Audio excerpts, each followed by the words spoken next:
চোখের পানি ছেড়ে কান্না করে আর বলে পয়গম্বর, যদি দুনিয়ার কোথাও যাইতেন, কোন সফরে যাইতেন, আবু বকরকে না নিয়ে যাইতেন না গো নবী। আর সেই সফরে আপনি কেন একা চলে গেলেন? আমি আবু বকর কেমনে একা দুনিয়ায় থাকবো? আবু বকর কান্না করে আর নবীকে আদর করে চুমু খায়, আয়েশা নবীকে সালাম জানায়, নবীর ডাক দেয়া কয় পয়গম্বর, আল্লাহ আপনাকে ইখতিয়ার দান করেছে। বলে কি ইখতিয়ার দান করেছে? কয় ও নবী, যদি আপনি দুনিয়ায় থাকতে চান থাকতে পারবেন, আর যদি চলে যেতে চান তাও পারবেন, তবে আপনি অনুমতি না দেওয়া পর্যন্ত আপনার রূহ কবজ করার ক্ষমতা আমার আজরাইলের নাই। আল্লাহু আকবার।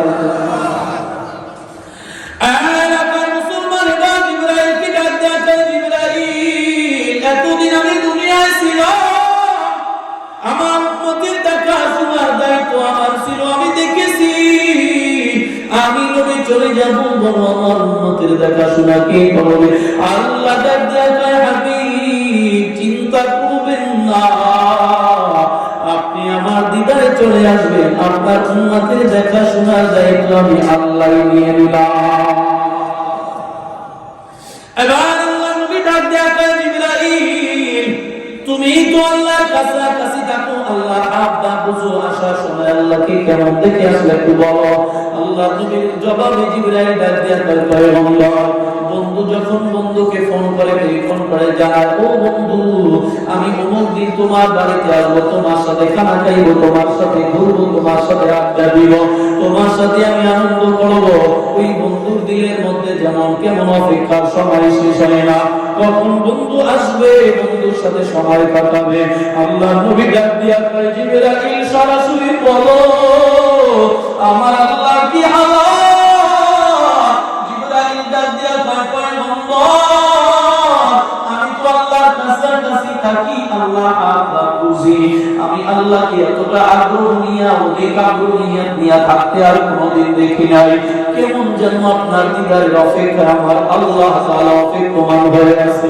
আল্লাহ নবী ডাক দিয়া কয় আজরাইল রে, তাড়াতাড়ি করে আমার জানটা কবজ করে নে, আমার মালিক যদি আমার দিদারের অপেক্ষায় থাকে আর কিছুই চাই না। এই কথা বলে আল্লাহ নবী তবে হাতটাও উপরের দিকে উঠায়, জিবরাইল নবীর বুকের উপরে হাতটা দিল, আল্লাহ নবী চোখের পানি ছেড়ে দিয়া ডাক দিয়া কয় এ আজরাইল, এত কষ্ট, মৃত্যুর যন্ত্রণা, আমার মন বলে তুই তো পাহাড়টারে আমার বুকের উপরে চাপায়া দিছ মনে হয়। আল্লাহ নবীর জবাবে আজরাইল ডাক দিয়া কয় পয়গম্বর, এই কষ্টের অভিযোগ যদি আমার আল্লাহ জানে আমার অবস্থা খারাপ হয়ে যাবে। ও নবী, আমি তো আমার হাতটা মাত্র রাখলাম আর কিছুই না, তোমার হাতে যদি এতই ওজন হয় তাহলে মরণ যন্ত্রণাটা জানি কত কঠিন হয়। ও আজরাইল শোনো, যত যন্ত্রণা, যত কষ্ট সব আমি মুহাম্মদুর রাসূলুল্লাহরে দাও, কিন্তু আমার উম্মতরে কষ্ট দিও না, আমার উম্মতই মরণ যন্ত্রণা সহ্য করতে পারবে না। এই কথা বলে আল্লাহ নবী কান্না করে হাত তার উপরের দিকে উঠায়, আল্লাহুম্মা রাফিকুল আ'লা, আল্লাহুম্মা রাফিকুল আ'লা, আল্লাহুম্মা রাফিকুল আ'লা বলে হাতটা জমিনের মধ্যে ছেড়ে দেয়। নবী আর এই দুনিয়ায় না। এলাকার মুসলমান, নবী দুনিয়া থেকে বিদায় হয়ে গেল, মুহূর্তের মধ্যে সংবাদটা চতুর্দিকে ছড়ায় গেল, মদিনার মানুষগুলা পাগল বেকার হয়ে গেল, এতটাই দুর্বল, এতটাই ভেঙে পড়ল, যে বসে অবস্থায় ছিল সত্যি আর বলছে দাঁড়াইতে পারে না, যে দাঁড়ানো অবস্থায় ছিল আর সে বসতে পারে না। এমন অবস্থা হয়ে গেল, হযরত ওমর তরবারি নিয়ে রাস্তার মধ্যে দৌড়ায় আর কয় মদিনার লোকেরা, যে বলবি নবী না, আমি ওমরের তরবারির আঘাত থেকে তারে বাঁচতে দিব না, আমার নবী না, আমার নবী না, এই কথাটা তো আমি ওমরের কলিজায় মানায় না।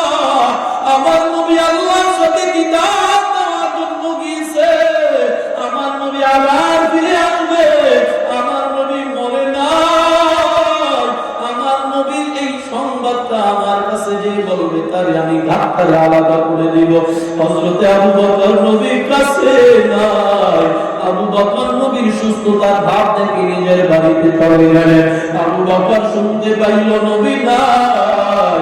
আবু বকর এতিমের মতো হেলে দুলে নবীর ঘরের সামনে আইসা দাঁড়াইয়া আম্মা জানদের থেকে অনুমতি নিয়া নবীর হুজরার মধ্যে ঢুকে দেখে নবী শোয়া, গায়ের চাদর দিয়া নবীকে ঢাইকা রাখা হয়।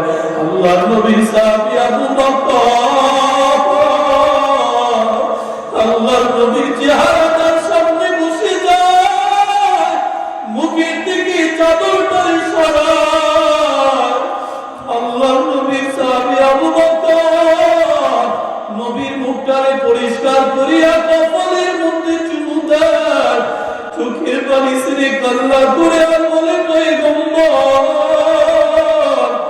যদি দুনিয়ার কোথাও যাইতেন, কোন সফরে যাইতেন, আবু বকরকে না নিয়ে যাইতেন না গো নবী। আজ এই সফরে আপনি কেন একা চলে গেলেন? আমি আবু বকর কেমনে একা দুনিয়ায় থাকবো? আবু বকর কান্না করে আর নবীকে আদর করে চুমু খায়। আল্লাহর নবীর কাপড়ের মধ্যে, চাদরের মধ্যে আবু বকরের চোখের পানি লেগে যায়। আমার মন বলে, আল্লাহ আবু বকরের চোখের পানিকে নবীর জন্য সুগন্ধি বানাইয়া দেয়। এলাকার মুসলমান, এবার আবু বকর ঘর থেকে বের হয়ে গেল। হযরত ওমরকে ডাক দিয়া কয়, ওমর পাগলামি করিও না রে ওমর, ইন্নাকা মাইতুন ওয়া ইন্নাহুম মাইতুন। ওমর তুমি কি আয়াত বিশ্বাস করো না, মানো না?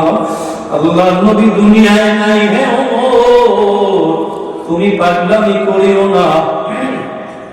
হযরতে আবু বকর ওমরকে বুকের সাথে জড়ায় দিয়া যখন এই কথাটা বুঝাইল, হযরত ওমর ডাক দিয়া কয়, দুনিয়ার মানুষ শোনো, আমি ওমরের কথা থেকে তরবারিটা জমিনের মধ্যে পড়ে গেল। আবু বকর যখন বলল নবী নাই, আমি বুঝলাম আসলেই মনে নাই নবী নাই। নবীর বিরহ দেখা সহ্য করতে পারে না, নবী নাই।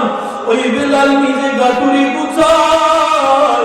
আবু বকর ডাক দেয়া কয়, বেলাল কোথায় যাও? নবীও নাই, তুমিও নাই। ও বেলাল তুমিও যদি চলে যাও, বলো কি আজান দিবে, কার আজান আমরা শুনবো? বেলাল ডাক দেয়া কয়, আবু বকর তুমি কি জানো না, আমি তো নবীর জন্য আজান দিতাম। আমি আজান দিব আর আমার নবী শুনবে না, আমার নবী থাকবে না, এটা তো হতে পারে না। কার জন্য আমি আজান দিব, আমার নবী তো নাই।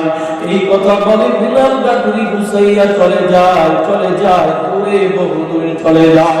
বেশ কিছুদিন যাওয়ার পর আল্লাহ নবীর সাহাবী বিলাল রাতের বেলা ঘুমায়।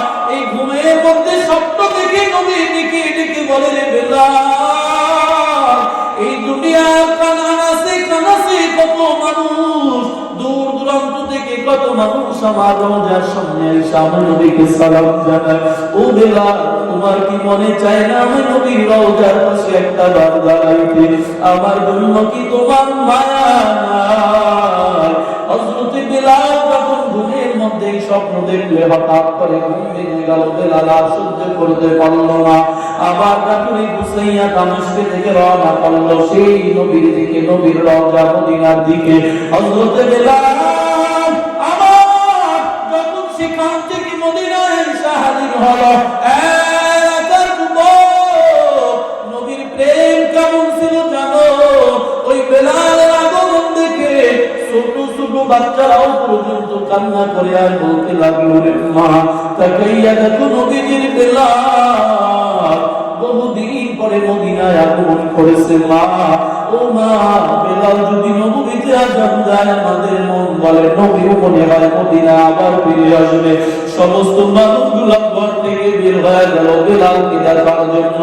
সবাই ইচ্ছা ভাড়া তৈরি করলো, বেলাল তুমিও নাই, নবীও নাই, তোমার আজান শুনি না রে বেলাল। মসজিদে আজান হয় কিন্তু তোমার আজান আজানের মতো হয়ে যাবে বেলাল। ও বেলাল, একটু তাড়াতাড়ি করে আজান দাও, তোমার আজান শুনতে মনে চায়। বেলাল কয়, মদিনার লোকেরা রে, আমি কার জন্য আজান দিব? আমি নবীর জন্য আজান দিতাম, আজ আজান দিব আর নবী নামাজের মুসাল্লায় দাঁড়াবে না, নবী ইমামের জায়গায় দাঁড়াবে না, এটা তো হতে পারে না। আমি আর আজান দিতে পারবো না। সবাই মিলে যখন অন্যায় বিনয় করে ধরাধরি করলে, অনুরোধ করলো, শুনলো না। সবাই ডাক দিয়া কয়, হাসান হুসাইনকে খবর দাও। হাসান হুসাইন ঈসা ডাক দিয়া কয়, ও বেলাল, আমাদের দিকে তাকাইলো কি নানার কথা মনে হয় না রে বেলাল? বেলাল, তাকাইয়া দেখো, আমরা নবীর কলিজার টুকরা হাসান হুসাইন হাজির। আজ নানা নাই, তোমার আজান শুনতে পাই না রে বেলাল, একটু আজান দাও, তোমার আজান বড় শুনতে মনে চায়। হযরত বেলাল নবীর নাতিদের আবদার রক্ষা করার জন্য যখন দাঁড়াইয়া আজান শুরু করে দেয়, আল্লাহু আকবার, আল্লাহু আকবার, আশহাদু আল লা ইলাহা ইল্লাল্লাহ, আশহাদু আন্না মুহাম্মাদার রাসূলুল্লাহ, এই বাক্যটা যখন বেলাল বলল, বেলালের আর হুঁশ নাই, তাড়াতাড়ি করে বেলাল জমিনের মধ্যে পড়ে গেল। কি ব্যাপার ও বেলাল, কেন তুমি আশহাদু আন্না মুহাম্মাদার রাসূলুল্লাহ বলতে গিয়া পড়ে গেল?